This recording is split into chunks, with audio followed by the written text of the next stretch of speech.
నారాయణ నారాయణ నారాయణ నారాయణ నారాయణ నారాయణ. ఓం నమో నారాయణాయ. మనం అత్యద్భుతమైన దివ్య దేశాల గురించి చెప్పుకుంటున్నాం కదండి. ఈరోజు అద్భుతమైన దివ్యక్షేత్రం 108 వైష్ణవ దివ్య దేశాలలో 96 తిరు అయోధ్య. ఈ స్వామి అవతారం ఇక్కడే మొదలై ఇక్కడే పూర్తయింది. మహావిష్ణువు రామునిలా, మహాలక్ష్మి సీతాదేవిలా, ఆదిశేషుడు లక్ష్మణునిలా, శంఖుచక్రాలు భరతశత్రుఘ్నులుగా, శివుని అంశ ఆంజనేయునిలా కొలువైన దివ్య దేశం. మూలమూర్తి శ్రీరామ చక్రవర్తి రఘునాయక పెరుమాళ్ తిరుమగన్ రఘునాయకన్. ఉత్సవమూర్తి మర్యాద పురుషోత్తమన్. తాయారు సీతాదేవి నాచ్యార్. విమానం పుష్కల విమానం. తీర్థం సరయూ నది. పరమపద పుష్కరిణి రామగంగై. కోసల రాజ్యానికి రాజైన కౌసల్య దశరథుని పుత్రునిగా జన్మించిన ఈ పెరుమాళ్ ఉత్తరాభిముఖంగా దర్శనమిస్తారు. భరతునికి, దేవతలకు, మునులకు ప్రత్యక్షం.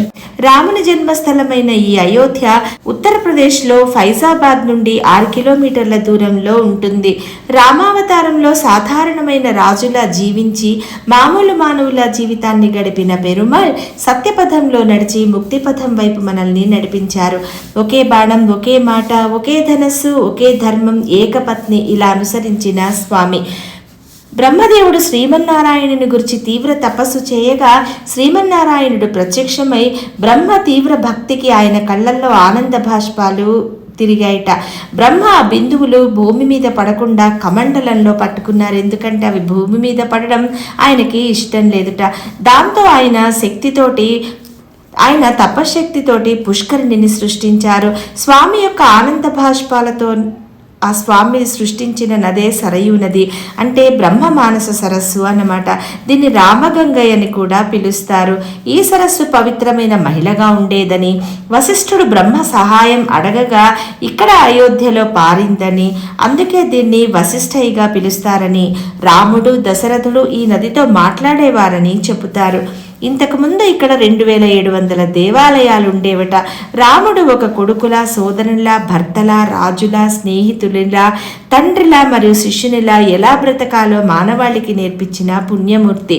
బంగారు రామరాజ్యంగా భాసిల్లిన చక్రవర్తి పాలించిన రామరాజ్యం. వడనాడు దివ్య దేశాలు అంటే ఉత్తరాన ఉన్నవి 12. అందులో మొదటిది తిరు అయోధ్య. ప్రతి హిందువు తమ జీవితంలో ఒక్కసారైనా తప్పక దర్శించాలిన దివ్యక్షేత్రం. రాముని అవతార స్థలం, పుణ్యభూమి. శ్రీరామచంద్రమూర్తి తాను పరమపథానికి తిరిగి వెళ్తున్నప్పుడు అక్కడున్న చెట్టు, పుట్ట, రాయి, మట్టి, మనుషులు, కట్టెపుల్లలతో సహా అందరినీ తనతో పాటు తీసుకువెళ్ళిపోయారు. ఎందుకంటే కేవలం అయోధ్యలో జన్మించినందువల్ల. ఎంత అదృష్టం కదండి అయోధ్యలో పుట్టడం. అయోధ్య నగరానికి ఎందుకంత ప్రాముఖ్యం అంటే ముక్తినొసగే మోక్ష నగరాలుగా పిలువబడే వాటిలో మొదటి క్షేత్రం అయోధ్య. మధుర, మాయ, కంచి, కాశీ, అవంతిక, ద్వారక వీటిలో మొదటి క్షేత్రం. ఇది వైకుంఠంలోని ఒక చిన్న పాయ అన్నమాట, అంటే ఒక ముక్క. దీనిని పెరుమాళ్ బ్రహ్మకివ్వగా బ్రహ్మ తన మొదటి కొడుకైన స్వయంభూ మనువుకి ఇచ్చారు. మనువు తీసుకొచ్చి సరయూ నదిని దక్షిణ వైపున ఈ పాయను సముద్రంలో కలిపారు. అంటే తాత ఆస్తి మనవడికి ఇచ్చినట్టుగా ఆళ్వార్లు రచించారు ఆయన పాశురాల్లో. అదే సరయూ నది ఇక్కడ ప్రవహిస్తుంది. మనువు కొడుకు ఇక్ష్వాకు వంశంలోని రాజర్షులు, ఋషులు, మునులు పెరుమాళ్లను సేవ మరియు దీపారాధన చేసి స్వామి సేవ చేసుకునేవారు. రామునికి సేవకులు సేవ చేస్తూ ఉంటేనే ఇష్టం. వారు విశ్రాంతిగా ఉంటే మెచ్చుకునేవారు కాదట. చేసిన పనిని మళ్ళీ మళ్ళీ చేయించేవారట. పని చేసే వాళ్ళకి ఏ పని చెప్తే ఆ పని సరిగ్గా చెయ్యాలని చెప్పారట రామయ్య. ఆయనకి అందరూ సేవకులే. అయోధ్యని అపరాజిత నగరంగా పిలుస్తారు. అంటే అపజయం కానీ ఓటమి కానీ లేని ఊరు అన్నమాట. వైకుంఠంలోని భాగం ఈ అయోధ్య. నమ్మాళ్వారులు, తిరుమంగై ఆళ్వారులు, కులశేఖర ఆళ్వారులు, పెరియాళ్వారులు, తొంటరపుడి ఆళ్వారులు పాశురాలు రచించి పల్లాండు పాడారు. అయోధ్య వెళ్తే తప్పక 3 రోజులు ఉండాలని చెప్తారు. రామచంద్రమూర్తి చైత్రమాసంలో పునర్వసు తిరునక్షత్రంలో కర్ణాటక లగ్నంలో నవమి తిథి రోజున కౌసల్యకు జన్మించారు. అయోధ్యలో స్వామిని ఎంత సేవించినా తనివి తీరదు. సరస్సు సరయు బ్రహ్మ మానస సరస్సు అన్నమాట. బ్రహ్మ మనసులో సేవించి ఆ భక్తితో ఏర్పరిచారు ఈ సరస్సుని. ఆ భక్తితో స్రవించిన సరయు నది అన్నమాట. ఈ సరయు నది తీరాన స్వామి అవతరించారు. గోదానం చేయడం చాలా కష్టత సాధ్యమైనది, చాలా ఖర్చు కూడా అవుతుంది. ఇక్కడ మాత్రం ఏ ఖరీదు లేకుండా చాలా తక్కువలో మనం ఇక్కడ సరయూ నది ఒడ్డున ఆవు దూడ పట్టుకుని గోకాపరులు ఉంటారనమాట. అంటే గోవులు వాళ్ళవే అనుకోండి, ఆవు దూడలను పెట్టుకుని ఉంటారు. అలాగే బ్రాహ్మణులు కూడా ఉంటారు. వారికి గోపాలుడికి మన ఎంత శక్తి ఉంటే అంత ఇచ్చి బ్రాహ్మణుల చేతిలో దూడను పెట్టి మనకి తోచిన ఎంత మనకి ఎంత శక్తానుసారం డబ్బులు వారి చేతిలో పెడితే ఈ దాన కార్యక్రమం చేస్తారు. గోదానం లాంటి అద్భుతమైన పుణ్యం దొరుకుతుందన్నమాట. మనం యాత్ర చేయడానికే డబ్బులు దాచుకుంటాం కదా, మరి గోదానానికి 50-60 వేలు అవుతుంది. అలా కాకుండా దీంతో 500-1000 రూపాయలలో సూక్ష్మ మార్గంలో ఇక్కడ గోదానాన్ని చేయొచ్చు అనమాట. రాముని అనుగ్రహం కోసం ఈ దానం అనమాట. ఏ పుణ్యక్షేత్రం వెళ్ళినా మనకి తోచినంత దానం చేస్తాం కదా, భగవంతుడు మనకి ఇచ్చిన శక్తితో అనమాట. మనకి ఎంత శక్తి ఉంటే అంత శక్తి అనుసారం. అతి ముఖ్యమైన ప్రదేశం రామజన్మభూమి, రామలల్లా అని పిలుస్తారు స్వామిని. బుజ్జి రాముడి విగ్రహం ఉంటుంది. అది గుడి కట్టక ముందు ఈ పెరుమాళ్ళని సేవించుకునే వాళ్ళం. తర్వాత ఇప్పుడు రామలల్లా విగ్రహాన్ని పెట్టారు కదండి. అంతఃపురానికి కనకభవన్ అని పేరు. అంతా బంగారుమయమైన ఈ క్షేత్రం దండయాత్రల వలన బంగారం కోల్పోయిన సనాతన ధర్మానికి గుర్తుగా ఈ కనకభవన్ నిలుస్తుంది. ఎన్ని దండయాత్రలు చేసినా అలానే నిలిచిన అద్భుత హిందుత్వానికి ప్రతీక ఈ అయోధ్య. భూకంపాలకు రాజకీయాలకు ఏమాత్రం తలవంచని అద్భుత క్షేత్రం ఈ అయోధ్య, ద్వారకా 2 క్షేత్రాలును. సాయంకాలం జరిగే ఊంజల్ సేవ, స్వామికి చేసే హారతి, ఝూలా దర్శనం అన్నమాట. చాలా బాగుంటుంది, తప్పక దర్శించండి. భరత్ భవన్ కింద దశరథుడు పుత్రకామేష్టి చేసిన ప్రదేశం. లక్ష్మణ్ ఘాట్, గుప్తార్ ఘాట్ అని 2 ఉంటాయి. లక్ష్మణుడు అవతారం చాలించేటప్పుడు పరమపథానికి వెళ్తూ ఇక్కడ ఆగారట. అదే లక్ష్మణ్ ఘాట్ అని దానికి పేరు. రాముడు ఆగిన చోటు గుప్తార్ ఘాట్ గా పిలుస్తారు. రాముడు పరమపథం చేరటానికి నిర్ణయించుకున్నప్పుడు తెల్లని వస్త్రాలు ధరించి చేతిలో దర్భను పట్టుకుని వశిష్ఠుల ఆచార్యులు చెప్పినట్టుగా వైకుంఠానికి అందరూ వెంటరాగా సరయూ నది గుప్తార్ ఘాట్ నందు స్వామి నీటిలోకి వెళ్ళి వైకుంఠానికి వెళ్ళిపోయారట. హనుమాన్ గద్ది ఇక్కడ చాలా బాగుంటుందండి, తప్పక దర్శించండి ఆంజనేయ స్వామిని. అయోధ్యను కాపాడే క్షేత్రపాలకుడు హనుమంతుడు, రక్షకుడు. రాముని కంటే స్వామికి ఇప్పుడు రక్షణ వ్యవస్థ ఎక్కువ ఉంది ఆంజనేయ స్వామికి. ఈయనకి నారింజ వర్ణంలో తిలకం మరియు మేనుకి రాసి ఉంటుంది. ఈ చాలా అందమైన ఈ మందిరం ఇది. కిందంతా మిఠాయిలమ్మే దుకాణాలు ఉంటాయని, స్వామి ఎక్కువ మిఠాయిలు తింటారని చెప్తారు ఆంజనేయ స్వామి.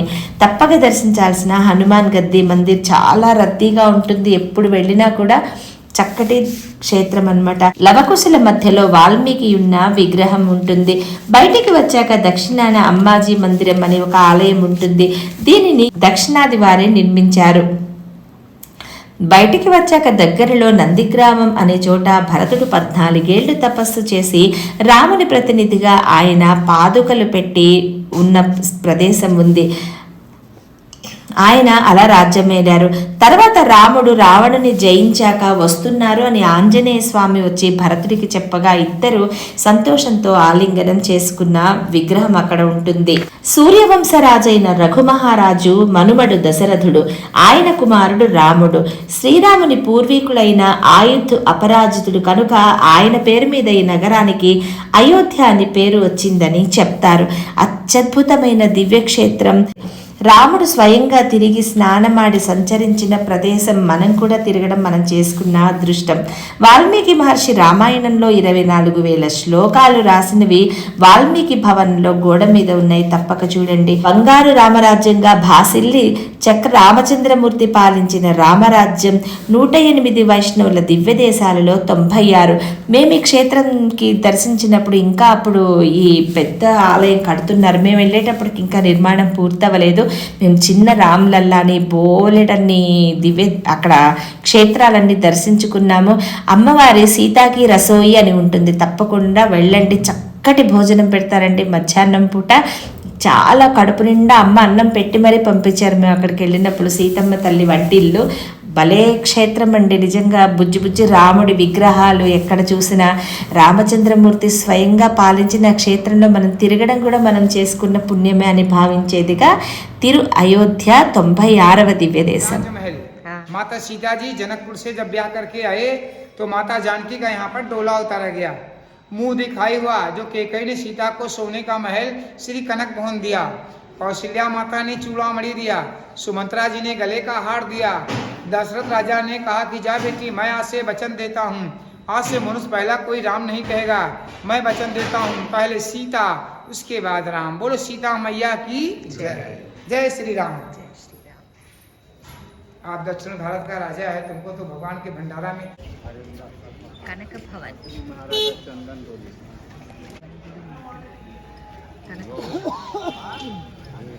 जल्दी लो भाई।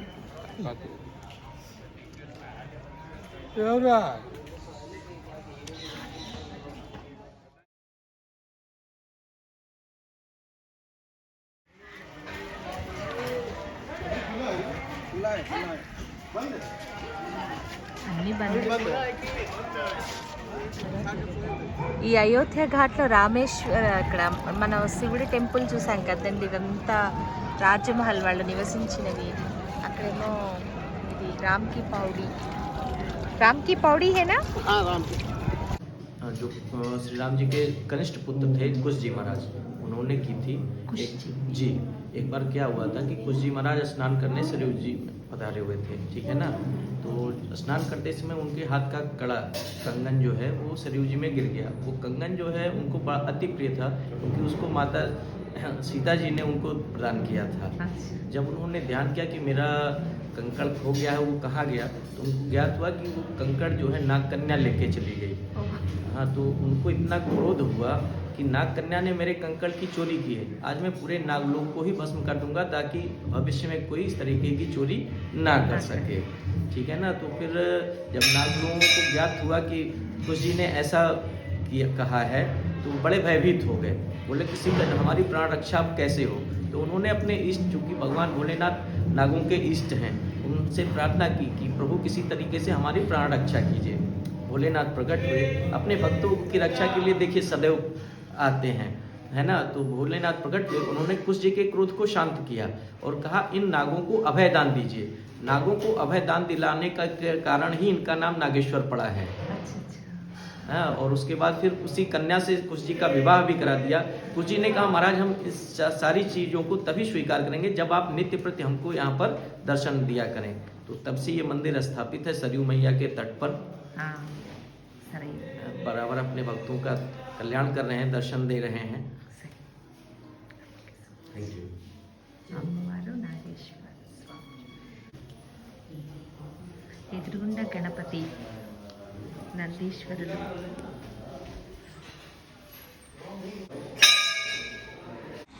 సో ఇదండి అద్భుతమైన స్థల మహత్యం, ఈ పుణ్యక్షేత్రం, ఈ దివ్యదేశం గురించిన పవిత్రమైన స్థల పురాణం. సో ఈ అద్భుతమైన దివ్యక్షేత్రాన్ని మీరు దర్శించండి, మీ అనుభవాలను మాతో కూడా పంచుకోండి. ఒకవేళ మాకు తెలియని ఏమైనా మంచి విషయాలుంటే దయచేసి తెలియచెప్పండి. ఓం నమో నారాయణ.